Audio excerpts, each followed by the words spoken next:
우리 주님 가르쳐 주신 기도로 함께 우리 예배를 시작하도록 하겠습니다.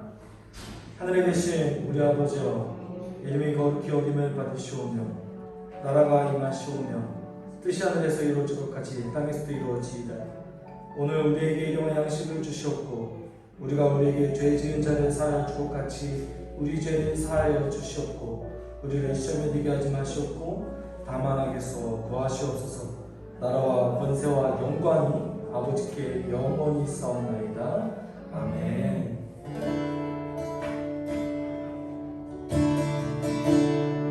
난 무엇과도 주님을 바꾸지 않으니 무엇과도 주님을 바꾸지 않으니 다른 어떤 일을 구하지 않으니 오직 주님만이 내 삶의 도움이시니 주의 얼굴 보기 원합니다.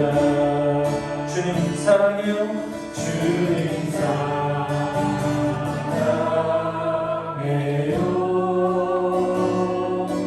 온 마음과 정성 다해 하나님의 신실한 친구되기 원합니다. 다시 고백합시다. 난 무엇과도 주님을 바꾸지 않으니 다른 어떤 은혜 구하지 않으니 오직 주님만이 내 삶의 도움이시니 주의 얼굴 보기 원합니다. 주님 사랑해요.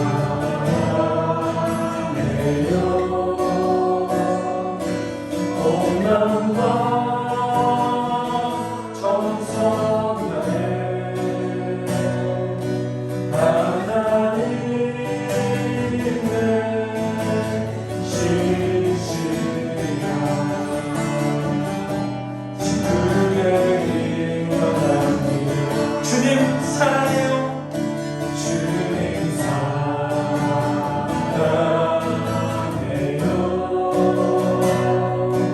온 마음과 정성 다해 하나님의 신실한 친구되기 원합니다. 다시 고백합시다. 주님 사랑해요. 주님 사랑해요. 온 마음과 정성 다해 하나님의 신실한 친구되기 원합니다. 다시 한번 저시 고백합시다. 주님 사랑해요. 주님 사랑해요.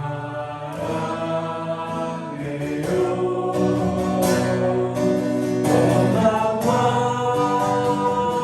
정성 다해 하나님의 신실한 친구되기 원합니다. 주가 필요합니다. 주가 필요합니다. 내 상황 고치느니 주밖에 없네.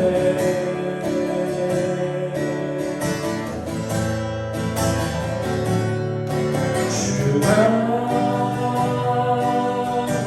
필요합니다. 주가 필요합니다. 고치는 이 주밖에 없네. 우리 다시 고백합시다. 주가 필요합니다. 주가 필요합니다. 주가 필요합니다. 내 상황 고치는 이 주밖에 없네. 주가 필요합니다. 주가 필요합니다. 주가 필요합니다. 내 상황 고치는 이 주밖에 없네. 주님 사랑합니다. 주님 사랑합니다. 주님 사랑합니다. 내 마음 아시는 이 내 마음 아시는 이 주밖에 없네. 주님 사랑합니다. 주님 사랑합니다. 주님 사랑합니다. 내 마음 아시는 이 주밖에 없네. 다시 한번 다시로 주님 사랑합니다. 주님 사랑합니다. 주님 사랑합니다. 내 마음 아시는 이 주밖에 없네. 주님 사랑합니다. 주님 사랑합니다. 주님 사랑합니다. 내 마음 아시는 이 주밖에 없네. 주가 필요합니다.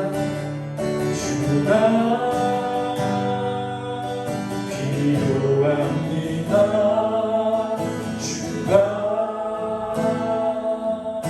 필요합니다. 내 상황 고치는 주밖에 없네.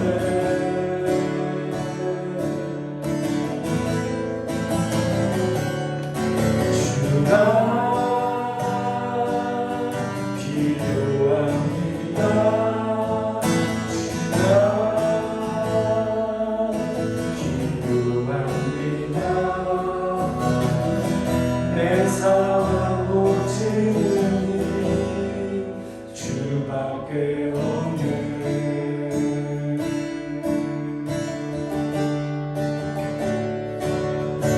세상 변하고 삶의 끝이 와도 주 없이 살 수 없네. 주만이 내 영광 없지 않겠지. 주 없이 살 수 없네. 주 없이 살 수 없네. 주 없이 살 수 없네. 내 인생의 등대 내 삶의 소망 주 없이 살 수 없네. 좋으신 아버지 진실하신 친구 좋으신 아버지 진실하신 친구 주 없이 살 수 없네.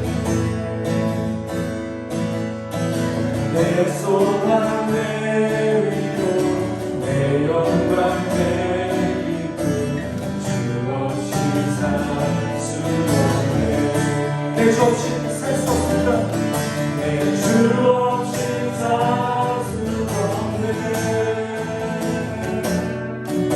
내 주 없이 살 수 없네. 내 인생의 든든 내 삶의 소망 주 없이 살 수. 다시 한번 중심으로 내 주 없이 살 수 없습니다. 주 없이 살 수 없네. 주 없이 살 수 없네.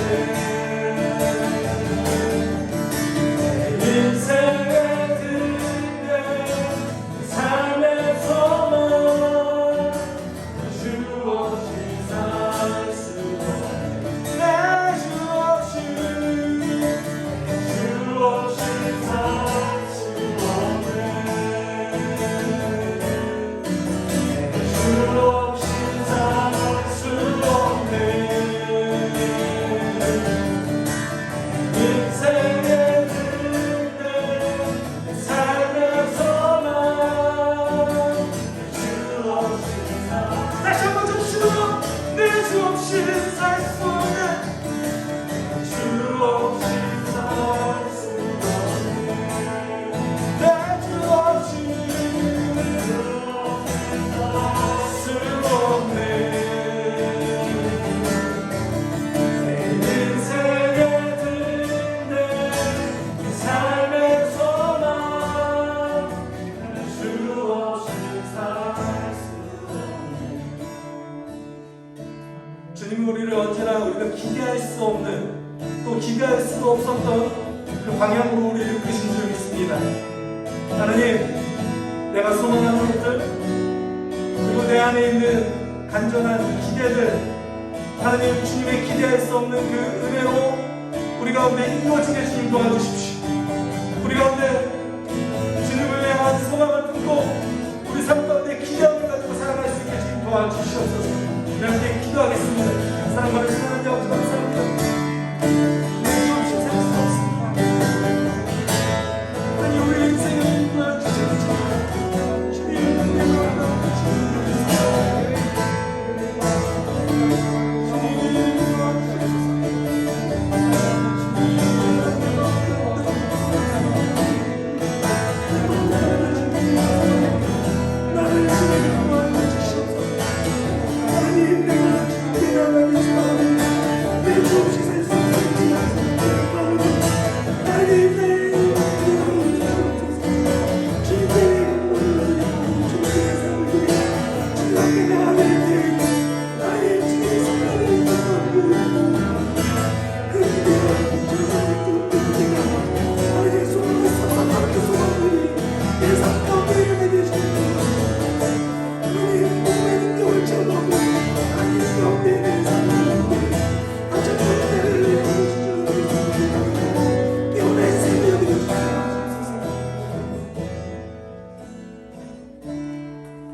거룩하신 하나님 아버지, 주님의 사랑에 감사합니다. 우리에게 믿음을 주셔서 예수 그리스도를 알게 하시고 구원을 허락하심을 감사합니다. 또한 귀한 믿음의 가족들을 만나서 우리 수속교회로 함께 모이게 됨을 감사합니다. 이 시간 함께 모여 드리는 예배를 통하여서 주님 영광받아 주시옵소서. 한 주간 살면서 연약한 모습으로 살았던 것을 돌아봅니다. 주님께서 우리의 주인 되심을 잊어버리고 내가 주인 되어 살았던 것과 나를 사랑하여서 나의 유익을 쫓아 살았던 모습을 고백하오니 주님 용서하여 주시옵소서. 하나님께서 하라고 하는 일에는 게으르고 하나님께서 하지 말라고 하는 일에는 빨랐던 모습을 회개합니다. 이 시간 죄를 고백하며 나와오니 미쁘시고 의로우신 주님의 은혜로 깨끗하게 하여 주시옵소서. 하나님 아버지, 우리 숲속교회에 속한 모두가 예수 그리스도를 닮아가는 자들 되게 하여 주시길 기도합니다. 우리가 있는 곳에서 그리스도의 향기가 드러나게 하셔서 우리의 삶을 통하여 하나님이 보여지고 기억되게 하여 주시기를 기도합니다. 날마다 하나님의 말씀 앞에 자신을 세우게 하여 주시고 나의 능력으로 할 수 없는 것을 감당할 수 있도록 성령의 능력을 받기 위하여 하나님 앞에 기도로 나아가는 자들 되게 하여 주시옵소서. 예수님을 더욱 깊이 사랑함으로 즐겁게 예수 그리스도의 길을 따라가는 자들 되게 하여 주시옵소서. 또한 우리의 VIP들이 성령의 이끄심으로 말미암아 주께 나와 함께 예배하는 날이 속히 오기를 기도하오니 주님 인도하여 주시옵소서. 우리 사랑하는 이재용 목사님을 성령으로 늘 붙들어 주시길 기도합니다. 영과 육을 강건하게 하여 주시고 목회를 감당하는 데 부족함 없도록 채워 주시옵소서. 특별히 사모님과 자녀들 가운데도 은혜 주셔서 주 안에서 평안으로 지켜주시기를 원합니다. 오늘 말씀을 전하실 때에 하나님께서 우리에게 주시고자 하는 말씀이 잘 전달될 수 있도록 성령으로 기름 부어주시기를 기도합니다. 말씀을 듣는 모든 성도 가운데 하나님의 뜻을 깨닫는 시간 되게 하시고 그 말씀으로 힘을 얻고 말씀에 순종함으로 예수 그리스도의 향기를 드러내는 한 주간의 삶이 되게 하여 주시옵소서. 이 시간 은혜 주실 하나님을 찬양합니다. 감사합니다. 예수 그리스도의 이름으로 기도합니다. 아멘. 네, 감사합니다. 오늘 함께하는 말씀은요, 누가복음 1장 5절에서 25절까지의 말씀입니다. 오늘 좀 긴데요. 그래도 한번 같이 다 함께 저희가 읽어보도록 하겠습니다. 제가 먼저 읽을게요. 유다 왕 헤롯 때에 아비야 조에 배속된 제사장으로서 사가랴라고 하는 사람이 있었다. 그의 아내는 아론의 자손인데 이름은 엘리사벳이다. 그 두 사람은 다 하나님 앞에서 의로운 사람이어서 주님의 모든 계명과 교율을 흠잡을 데 없이 잘 지켰다. 그런데 그들에게는 자녀가 없었다. 엘리사벳이 임신을 하지 못하는 여자이고 두 사람은 다 나이가 많았기 때문이다. 사가랴가 자기 조에 차례가 되어서 하나님 앞에서 제사장의 직분을 감당하게 되었다. 어느 날 제사직의 관례에 따라 제비를 뽑았는데 그가 주님의 성소에 들어가 분향하는 일을 맡게 되었다. 그가 분향하는 동안에 온 백성은 다 밖에서 기도하고 있었다. 그때 주님의 천사가 스가랴에게 나타나서 분향하는 제단 오른쪽에 섰다. 그는 천사를 보고 놀라서 두려움에 사로잡혔다. 천사가 그에게 말하였다. 스가랴야 두려워하지 말아라. 내 간구를 주님께서 들어주셨다. 내 아내 엘리사벳이 너에게 아들을 낳아줄 것이니 그의 이름을 요한이라 하여라. 그 아들은 내게 기쁨과 즐거움이 되고 많은 사람이 그의 출생을 기뻐할 것이다. 그는 주님께서 보시기에 큰 인물이 될 것이다. 그는 포도주와 독한 술을 입에 대지 않을 것이요 어머니 뱃속에 있을 때부터 성령을 충만하게 받을 것이다. 이스라엘 자손 가운데서 많은 사람을 그들의 주 하나님께로 돌아오게 할 것이다. 그는 또한 엘리야의 신령과 능력을 가지고 주님보다 앞서와서 부모의 마음을 자녀에게로 돌아오게 하고 거역하는 자들의 의인의 지혜의 길로 돌아서게 해서 주님을 맞이할 준비가 된 백성을 마련할 것이다. 사가랴가 천사에게 말하였다. 어떻게 그것을 알겠습니까? 나는 늙은 사람이요 내 아내도 나이가 많으니까입니다.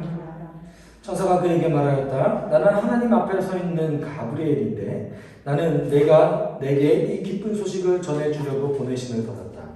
봐라, 그때가 되면 다 이루어질 내 말을 내가 믿지 않았으므로 이 일이 이루어지는 날까지 너는 벙어리가 되어서 말을 못하게 될 것이다.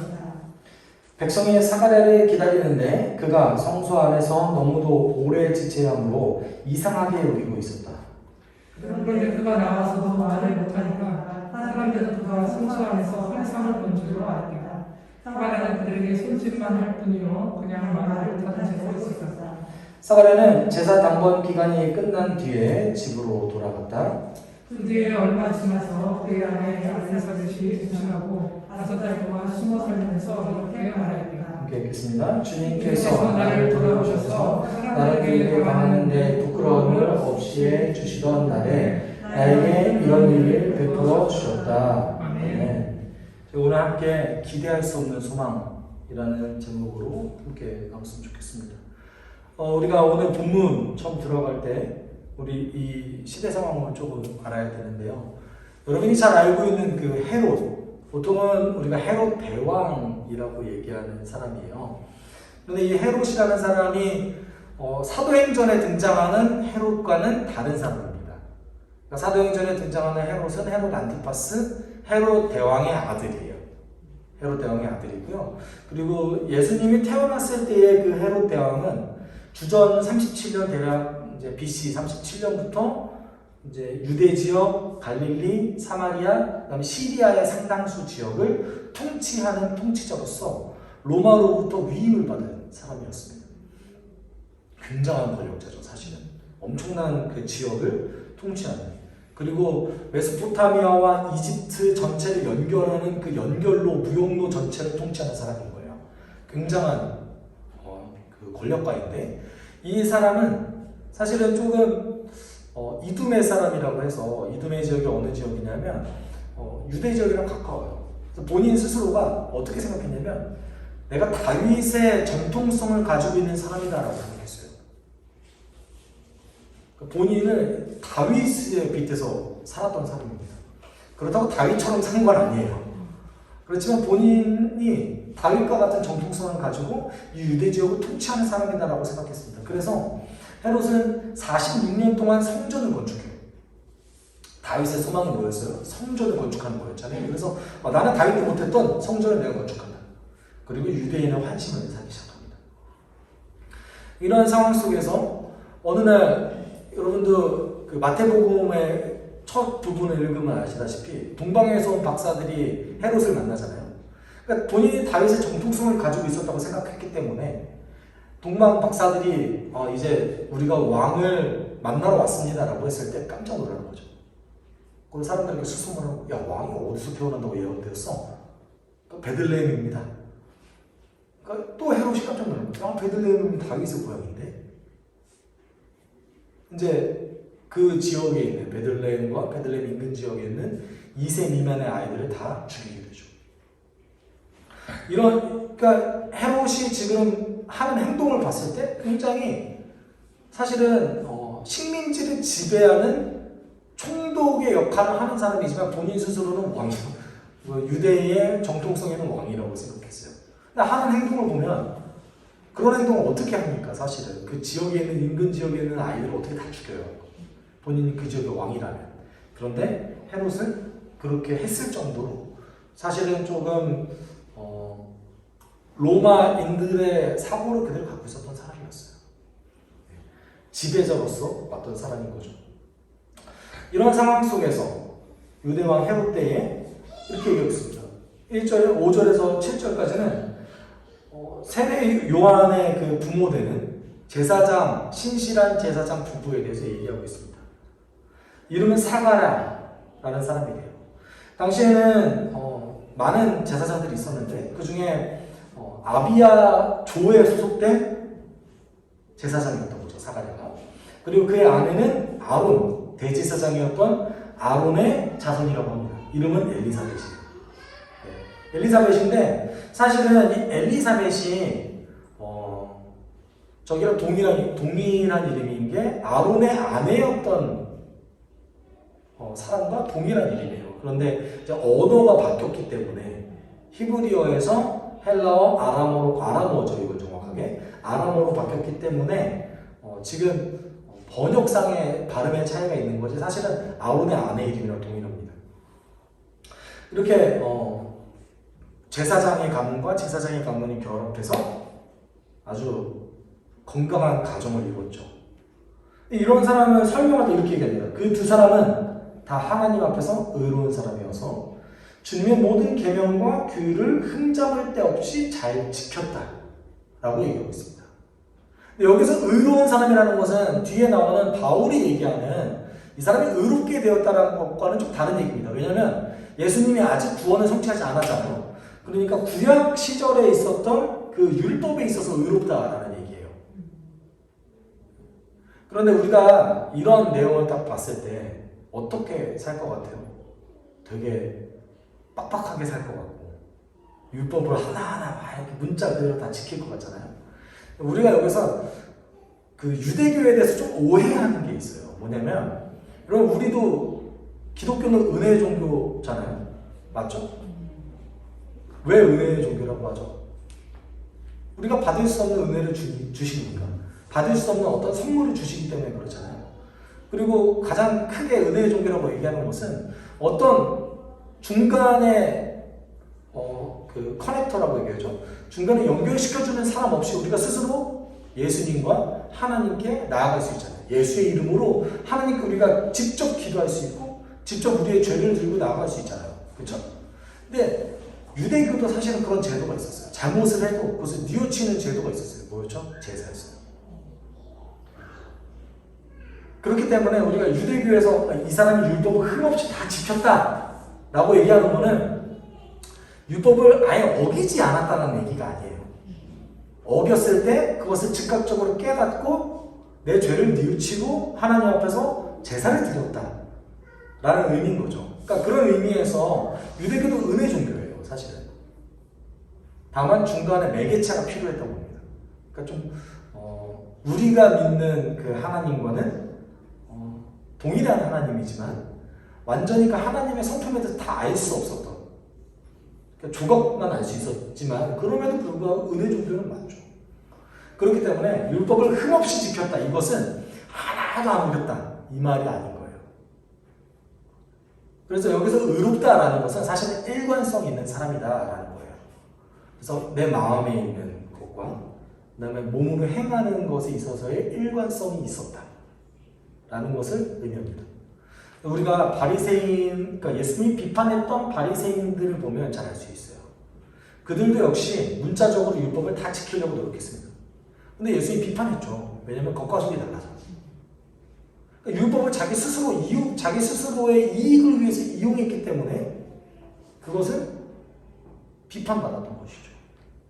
이런 의미로 의롭다라는 것은 마음과 행동의 일관성이 있다라는 얘기입니다.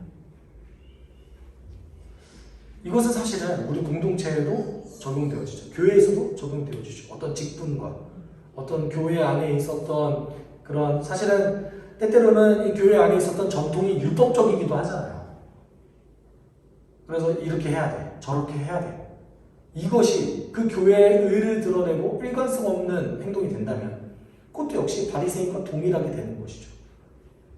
우리는 때때로는 우리의 신앙이, 우리는 은혜를 충분히 누리는 사람이지만 유대교처럼 살아갈 수 있는 거예요. 어찌되었건 이 사가랴와 엘리사벳이라는 사람은 이렇게 일관성 있게 하나님을 따르고 순종했던 사람이고, 그리고 일관성 있게 자신의 마음과 행동이 동일했던 사람이었던 것이죠. 여기서 마음과 행동이 동일하다라는 것이 꼭 이 사람이 굉장히 강건하다, 그 다음에 이 사람이 어떻게 굉장히 흔들리지 않는 사람이다 라는 걸 또 얘기하는 게 아니에요. 오히려 반대죠. 오히려 반대예요. 우리는 예수님이 십자가 지시기 전에 그 연약함을 기억할 필요성이 있습니다. 하나님이셨음에도 불구하고 그 십자가의 짐을 지시지 않기 위해서 그렇게 온 힘을 다해서 기도하셨던 그 예수님, 두려워하셨던 그 예수님, 우리도 동일한 거죠. 다만 여기서 얘기하는 일관성은 그것을 솔직하게 하나님께 내어놓는 거예요. 그런 부부였다는 거예요. 근데 이 부부에게 문제점이 하나 있었습니다. 뭐였죠? 자녀가 없었어요. 자녀가 없었어요. 이거로 봤을 때 사가랴라는 사람에 대해서 저는 오히려 조금 더 신뢰가 가기 시작했어요. 어떤 의미에서일까요? 아내가 아이를 가질 수 없는 여인이었는데 첩을 들이지 않았다는 얘기인 거예요. 약간 아브라함을 연상시키지 않습니까? 아내를 정말 사랑했던 것 같아요. 그래서 당시 2000년 전이었으면 굳이 이 수치를 당할 필요 없는데, 그럼에도 불구하고 또 다른 아내를 얻어서 자녀를 얻지 않았던 것이죠. 그리고 그 나이가 다 들 때까지 기다렸던 거예요. 이런 상황 속에서 이제 하나님께서 이 부부에 대해서 응답하시기 시작합니다. 8절과 10절에서 사가랴가 자기 조의 차례가 되어서 하나님 앞에서 제사장의 직분을 담당하게 되었다, 이렇게 얘기하는데, 당시 제사장이 대략 18,000명 정도 있었다고 합니다. 많죠. 18,000명 정도의 제사장이 있었다고 하는데, 이 18,000명이 24개의 반열과 가문으로 이렇게 나눠져 있어요. 그것을 우리는 보통 반차라고 이제 저희 개정기역에서는 번역되어 있습니다. 그리고 그 24개 중에 그 크게 나눠져 있죠. 18,024개로 나눠도 아직 단위가 크잖아요. 그 안에서 또 조가 있었어요. 그래서 그 조별로 이제 하나님의 제사장 직분을 담당하게 되는데 그 제사장 직분 담당할 때 매일 담당하냐? 그렇지 않습니다. 1년에 2번 일주일씩 7일씩 담당하게 됐어요. 물론 그 외에 어떤 특별한 이벤트가 있을 때는 뭐 봉사할 수밖에 없었죠. 그럼에도 불구하고 1년에 딱 2번 정도가 레귤러 했어요. 정기적으로 2번 7일씩 자신의 고향을 떠나서 예루살렘에 있는 성전에 가서 봉사하게 되는 거예요.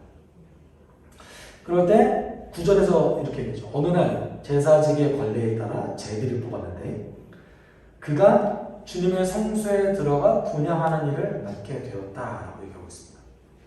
제비를 뽑았대요. 여러분, 내가 1년에 한 번 할 수 있는, 1년에 2번 할 수 있는 어떤 봉사를 하는데 특히 제사장이라면 중요한 거 하고 싶지 않겠어요? 그렇죠. 이왕이면 좋은 거 하고 싶잖아요. 제사장이 하는 일 중에서 되게 허드렛 일도 있을 거예요. 그럼에도 좋은 거 하고 싶었을 거예요. 그래서 제비를 보는 거예요. 이왕이면 하나님이 선택하게 하자 해서 제비를 뽑습니다. 그런데 운이 좋게도 사가랴가 당첨이 됐어요. 그래서 주님의 성소, 거룩한 장소죠. 헐리 플레이스예요. 이 헐리 플레이스에 들어갈 수 있고 그 안에서 분향하는 것, 하나님의 거룩한 그 향을 태울 수 있는 역할을 맡게 됐어요. 여러분 18,000명 중에 이거 평생 못하는 사람 있지 않겠어요? 그렇죠. 왜냐면 제비 뽑으니까 이게 얼마나 운이 좋아야지 들어갈 수 있는 겁니까? 18,000명 중에 이거 할 수 있는 사람 거의 없는 거예요. 그런데 지금 사가랴가 운이 좋았어요.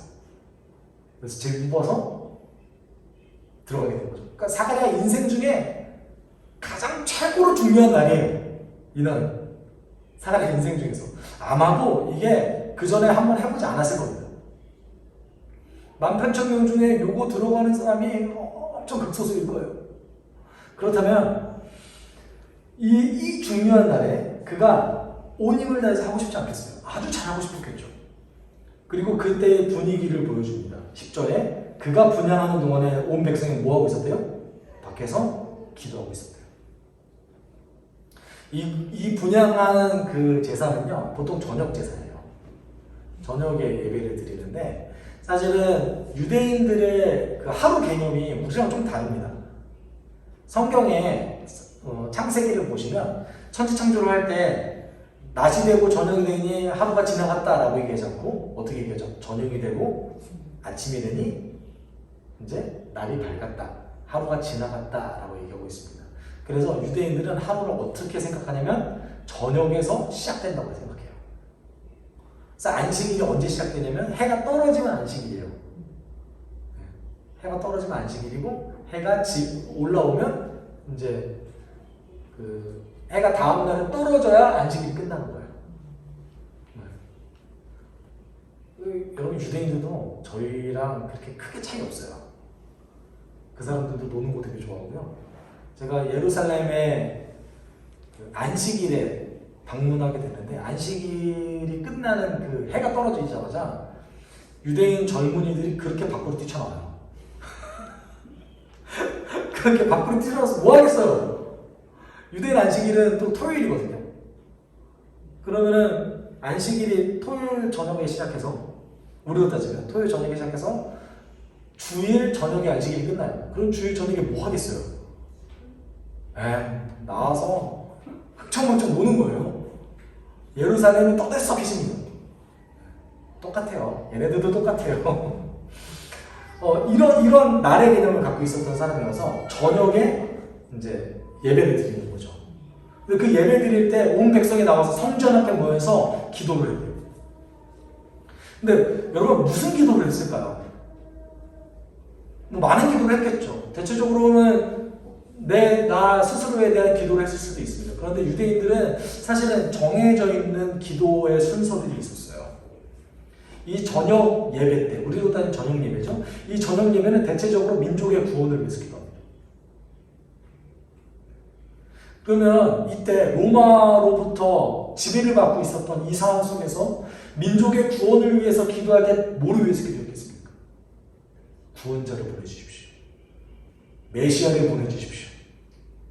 그 구약에서 예언되었던 모세가 얘기했던 그 나와 같은 선지자라고 얘기했던 그 선지자, 우리의 메시아, 다윗의 자손, 우리에게 보내주십시오. 이런 메시아 대망 사상이 아주 폭발할 때였습니다. 이때가. 그럼 사가랴가 제사를 드릴 때 백성들은 밖에서 하나님께 간절히 구원자를 보내달라고 기도하는 상황이었던 거예요. 이 상황 속에서 이제 11절에서 12절에 드디어 하나님이 이 사가랴라는 인물에게 응답하시는데, 그때 주님의 천사가 사가랴에게 나타나서 분향하는 제단 오른쪽에 섰다. 그는 천사를 보고 놀라서 두려움에 사로잡혔다 라고 얘기하고 있습니다. 어느 이렇게 자신의 인생에서 가장 중요한 역할을 딱 하고 있는데 갑자기 천사가 딱 나타나요. 여러분이 알고 있는 그 날개 달린 천사는 사실 없어요. 날개 달 그거는 우리의 상상 속이고요. 천사가 어떻게 생겼는지 아무도 몰라요. 아무도 모릅니다. 다만 제 그냥 생각으로는 인간의 모습은 그렇게 크게 다르지 않았을 것이다 라고 생각이 들어요.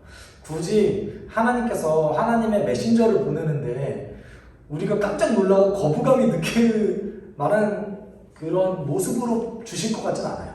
달랐을 수도 있겠지만 어쨌든 갑자기 천사가 그 제단 오른쪽에 섰대요. 이것은 또 하나님의 호의를 표현하는 거예요. 오른쪽에 섰다라는 의미 자체가. 그런데 여러분 갑자기 이렇게 분양하는데 어떤 사람이 딱 보여요. 어떻게 되죠? 깜짝 놀라죠. 두려워했습니다. 그리고 13절 14절에 이렇게 얘기하죠. 두려워하지 마라. 너의 간구를 주님께서 들어주셨다. 내 아내 엘리사벳이 너에게 아들을 낳아줄 것이니 그 이름을 요한이라 하여라. 그 아들을 내게 기쁨과 즐거움이 되고 많은 사람이 그의 출생을 기뻐하실 것이다. 사가랴가 근데 무슨 기도를 했을까요? 여러분 궁금하지 않으세요? 아무도 모르죠. 아무도 모를 거예요.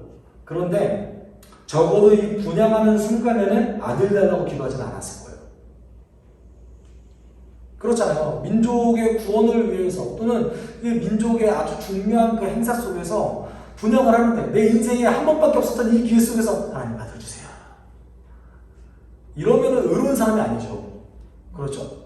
의로운 사람이 어떤 사람입니까? 일관성 있게 이 행사의 목적에 맞게 하는 기도 아니었겠어요? 그러면 아마도 사가랴는 메시아를 위해서 기도했을 겁니다. 아마도 사가랴는 백성의 기도와 동일한 기도를 하면서 분향을 드렸을 거예요. 그런데 천사는 내 기도를 들어주셨다라고 얘기하면서 쌩뚱맞는 얘기를 해요. 너 아들 가질 거야.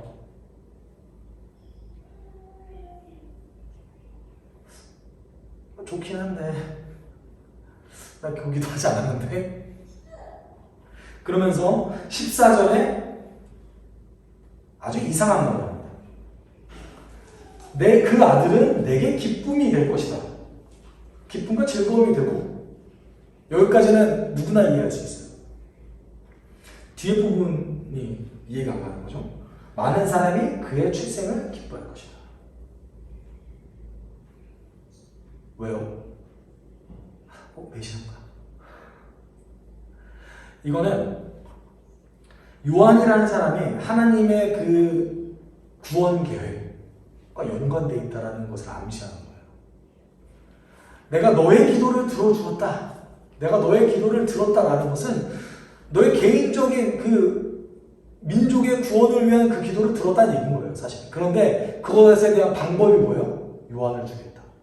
너의 아들을 주겠다.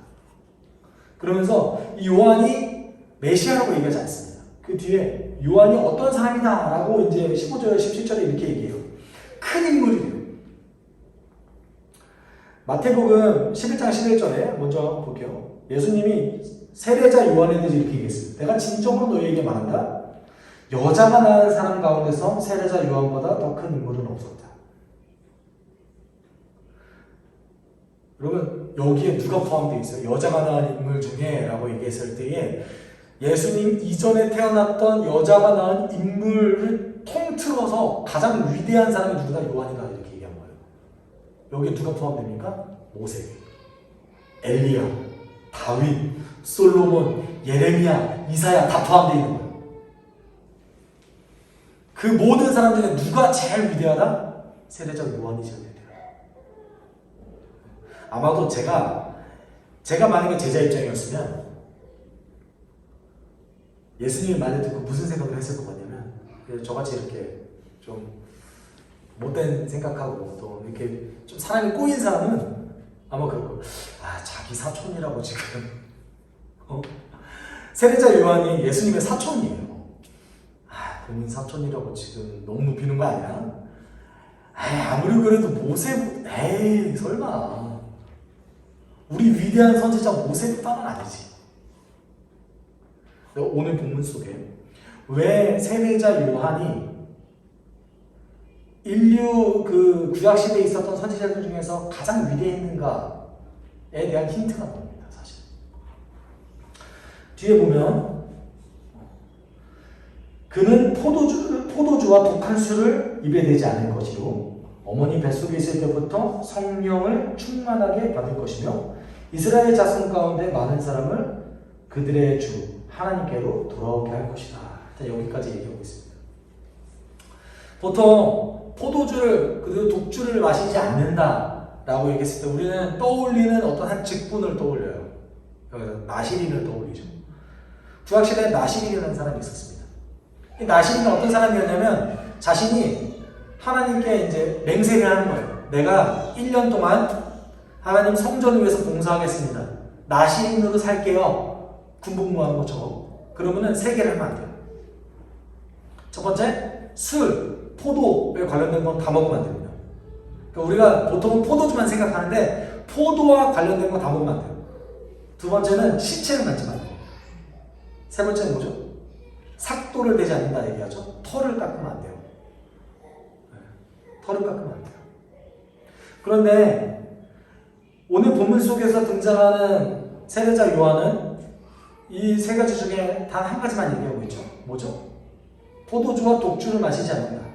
이러면 나시린일 수도 있지만 한 가지 가능성이 더 있습니다.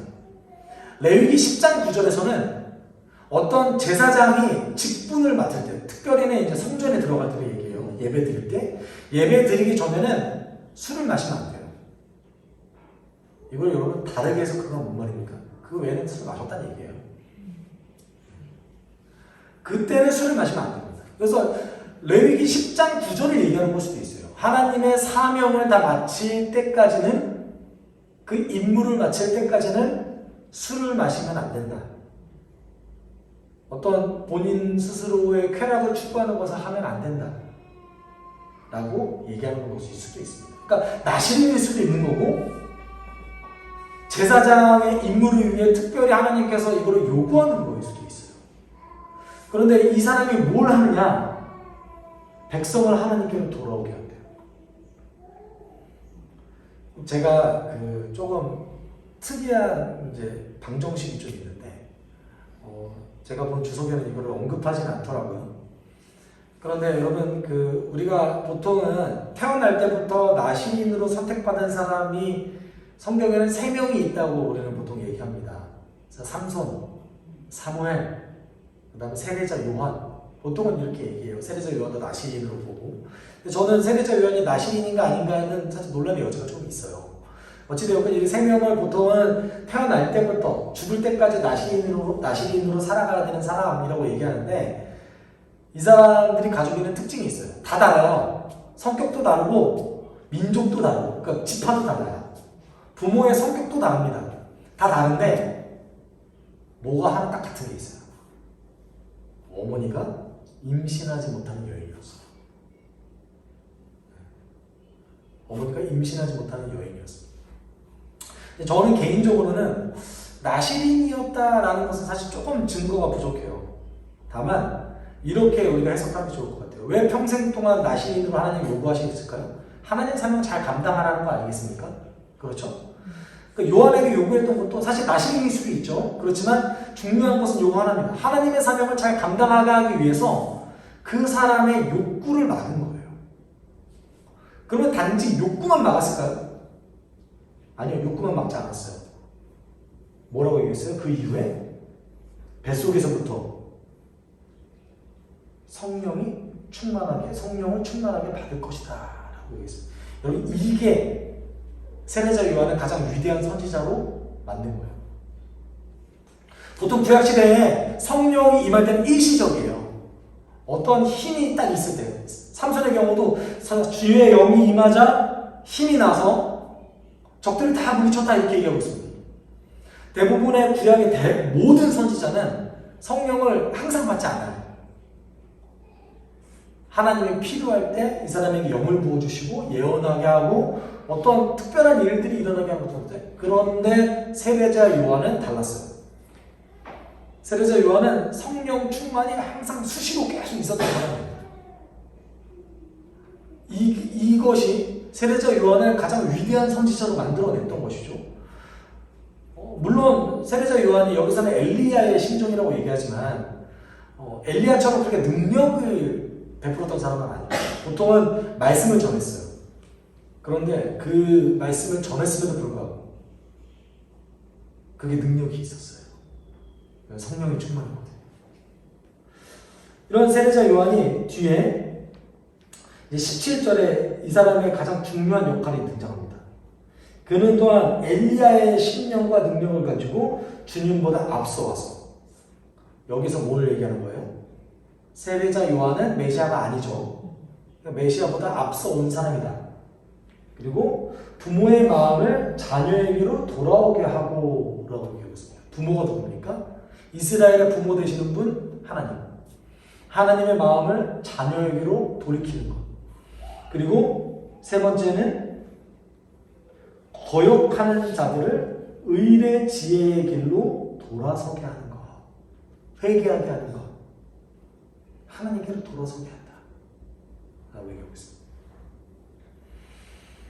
주님을 맞이할 준비가 된 백성을 마련할 것이다 라고 얘기했습니다. 세례자 요한을 통해서 이제 하나님이 일하시길 원하신 거예요.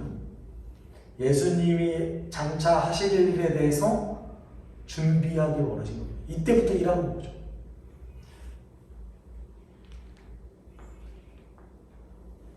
그런데 사가랴는 반응이 좀 달랐어요. 이 말을 듣고 하나님 감사합니다 이게 아니었어요. 뭐였죠? 하나님 제가 그걸 어떻게 믿죠? 너무 좋아요. 사가랴가 너무 저를 보는 거, 제가 이 정도로 의롭지 않지만 하나님 그걸 제가 어떻게 믿죠? 우리가 이러지 않겠어요? 그렇잖아요. 불가능한 어떤 내가 기대할 수도 없었던 내 소망이 이루어진다라는 그런 하나님의 응답을 들었을 때 우리가 무슨 생각을 했어요? 하나님 땡큐 베리 감사합니다. 이제 아들 태어날 거야? 야 이럴까요? 어떻게 되지? 말이 되나? 사가랴가 이렇게 얘기했어요. 천사에게. 어떻게 그것을 알 수 있습니까? 어떻게 그것을 알겠습니까? 나는 늙었어요. 내 아내도 나이가 많습니다. 아들을 낳기는 힘들 거예요. 이 말이 뭐냐면 사실은 사가랴도 아들을 갖고 싶은 거예요. 갖고 싶은데 하나님 표적을 보여주십시오. 내가 이걸 믿을 수 있게 표적을 보여주십시오. 이거예요. 가장 사실은 유대인들 입장에서는 표적을 구하는 게 되게 많이 있었어요. 모세도 하나님께 표적을 구하지 않았습니까? 그런데 모세, 여러분 유대인들이 가장 위대하게 생각했던 모세를 생각해 보세요. 표적을 보였어요. 하나님 표적을 보여줬어요. 그러고 나서 모세 뭐래요? 근데 전 안 돼요. 저는 말이 좀 안 되는 것 같아요. 2번이나 표적을 보여줬어요.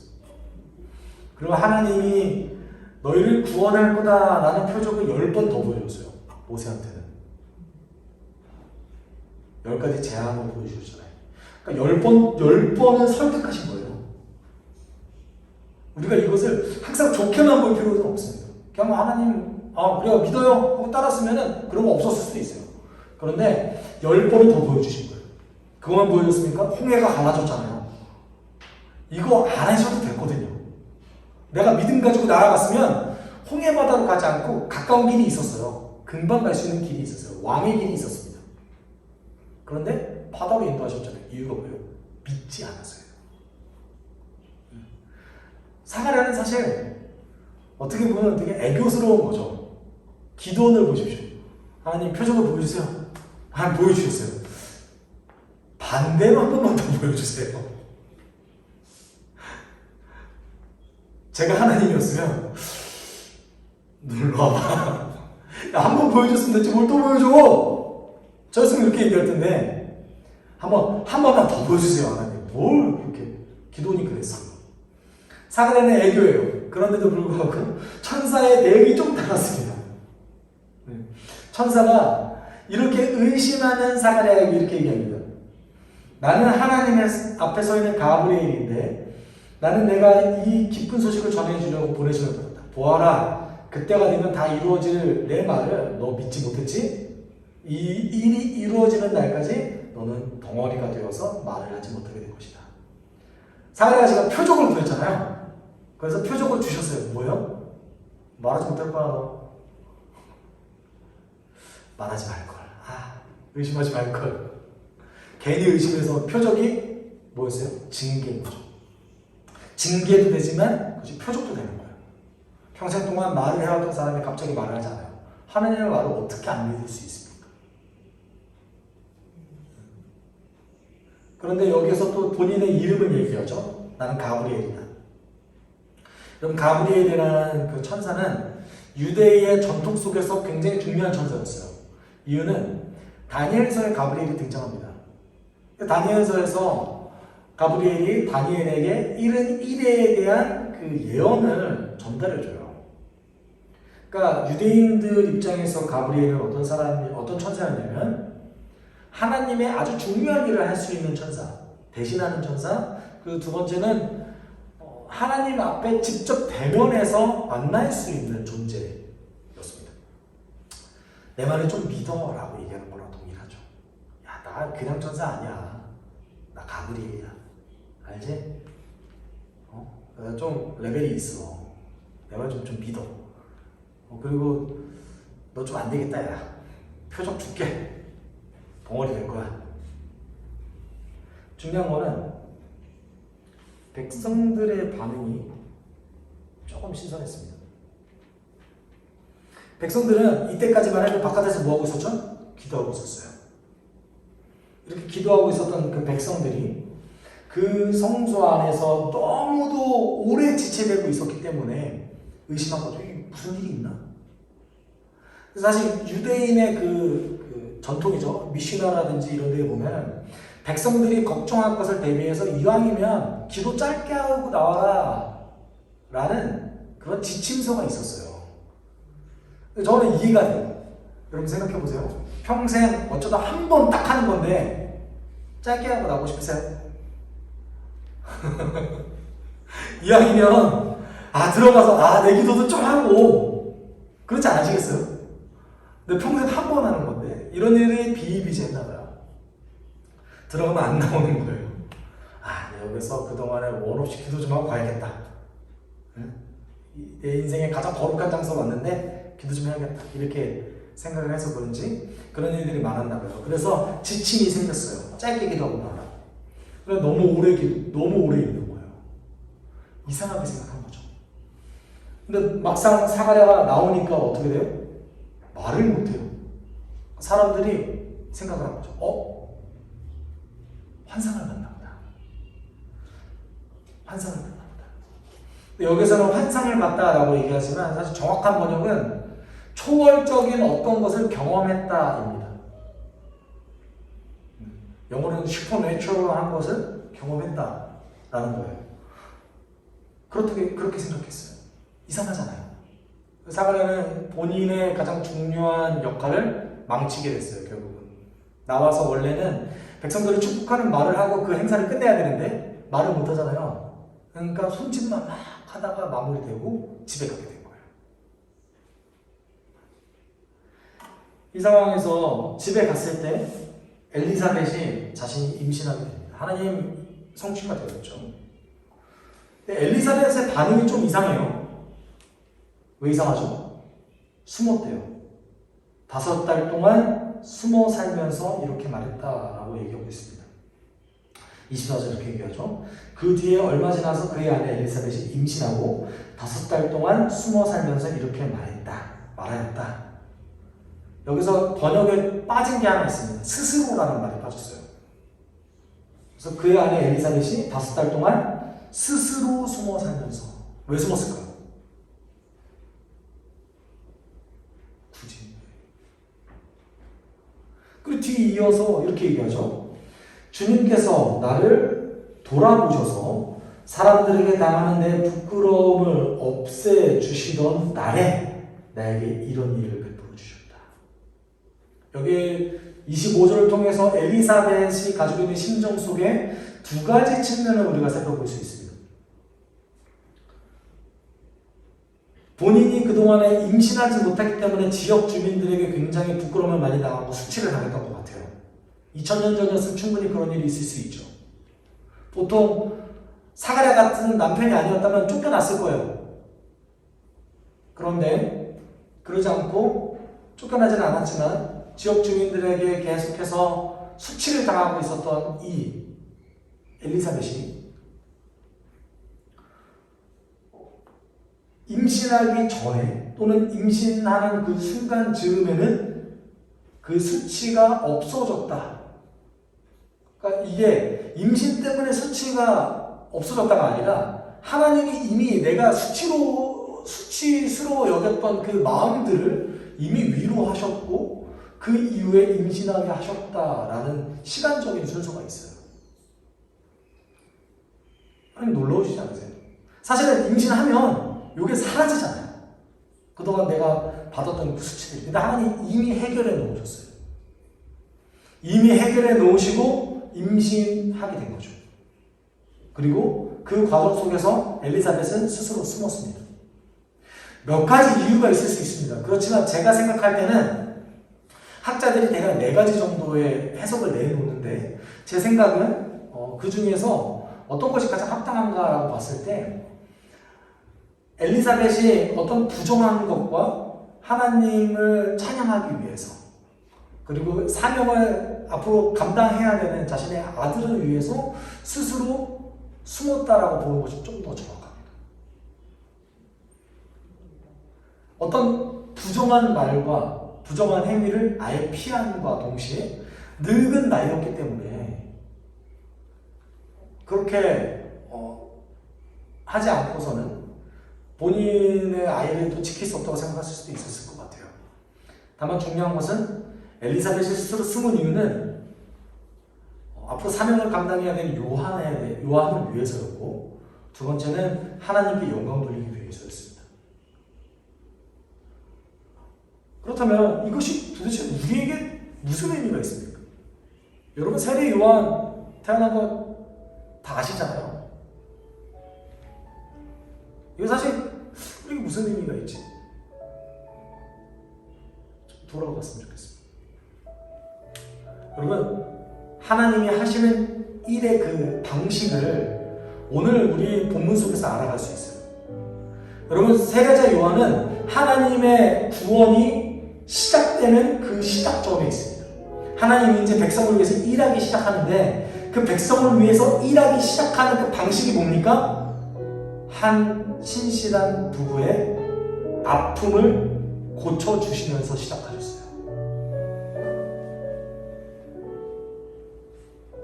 여러분 이렇게 일하시는 분이 어디 있습니까?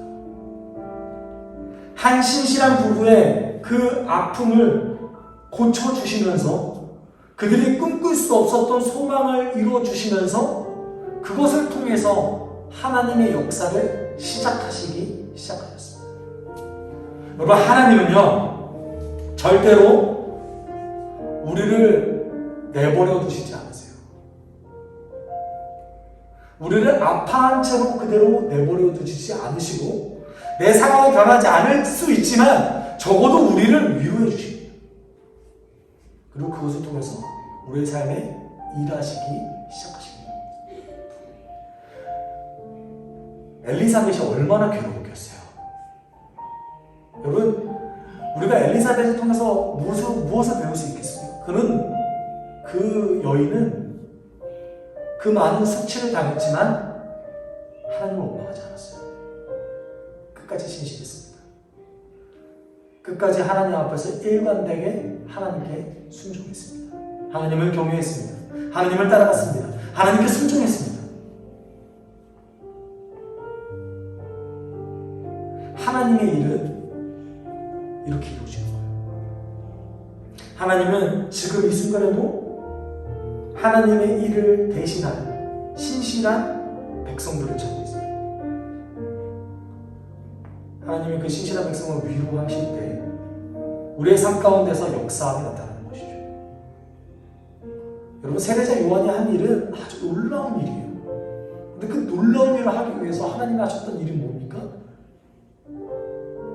신실한 백성을 위로하는 거였어요. 여러분, 우리가 지금 이 순간에 기도할 때 이렇게 기도했으면 좋겠습니다.